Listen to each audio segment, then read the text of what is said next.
Alright, so you join me not down the lake this time, but in my house. I'm starting to get prepared for a couple of big sessions coming up. So I wanted to start afresh with a nice new line on my spools. I like to change my line probably every 6 months. Might be a bit overkill, but as soon as I start to cut bits off and lose a bit of distance on it, or you start to get a bit of line twist, I like to move on to a new line.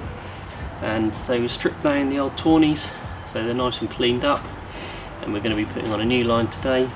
Already done the first 2 reels, but we're putting on the Bullet Mono from Nash in 15 pound, 0.37mm diameter.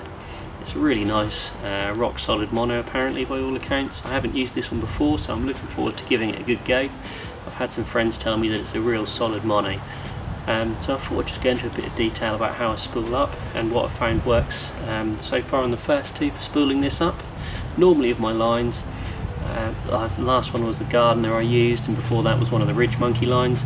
I like to have it sat in a tub of water, twisting like that for the line to come off. But I found with this, you get a much better result having it face down, weighted down in some water, and the line coming off the front of the spool.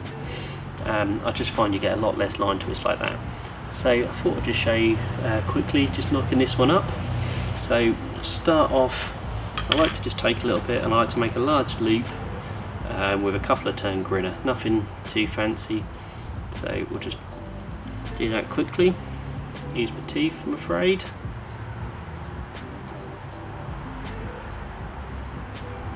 We'll do 3 turns just on there.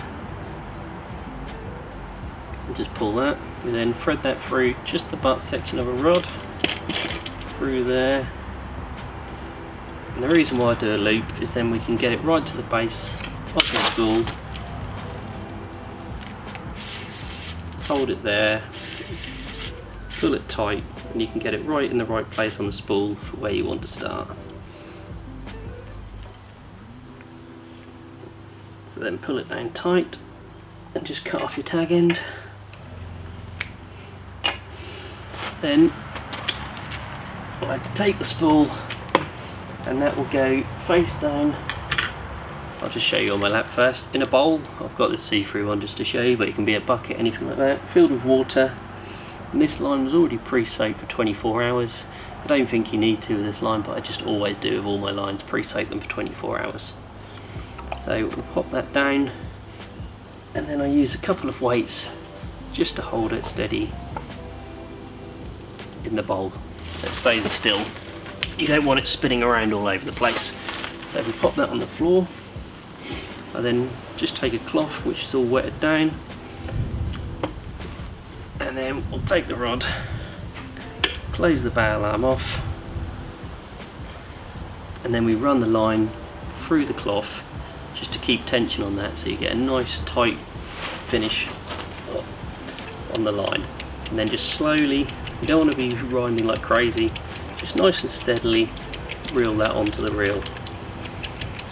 Then after you've done maybe 15-20 turns, something like that, 30 turns,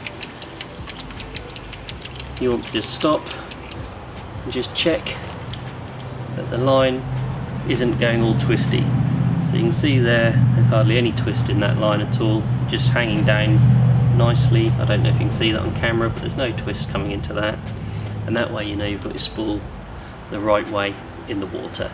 If you go put the line together when you've stopped and there's loads and loads of twists like going crazy, you'll need to flip the spool up the other way because it's coming off the wrong direction. And then it's just a case of slowly reeling it onto the reels and just stopping every now and then, every 30 odd turns, something like that. Nothing too specific, just to check that you aren't putting loads of twist in the line. If you notice you are, then just flip that over in the water and carry on winding until you reach the lift of the spool, and it's as simple as that. So we'll just carry on to get to the end and then show you it once we've finished. Alright, so there we go, a couple of beautifully spooled up lines with hardly any twist on there at all. Now before I use them for the first time, if I've got time and I've got a big stretch of water in front of me, I pop down to a lake, I'll just hammer them out a few times and just reel them in under pressure just to get them to sit really nice. or you can walk them out in a field, anything like that, just get some tension on there, or just the first time you go fishing, just cast them out a few times, just get a bit of tension, and then they'll sit absolutely perfect. And yeah, it's as simple as that. If you've liked this video, comment down below, let me know what lines you're using at the moment, if you're using mono or braid or fluoro, and which versions of those are you using. If you enjoyed this, click like and subscribe, I really appreciate it, and I'll see you in the next video.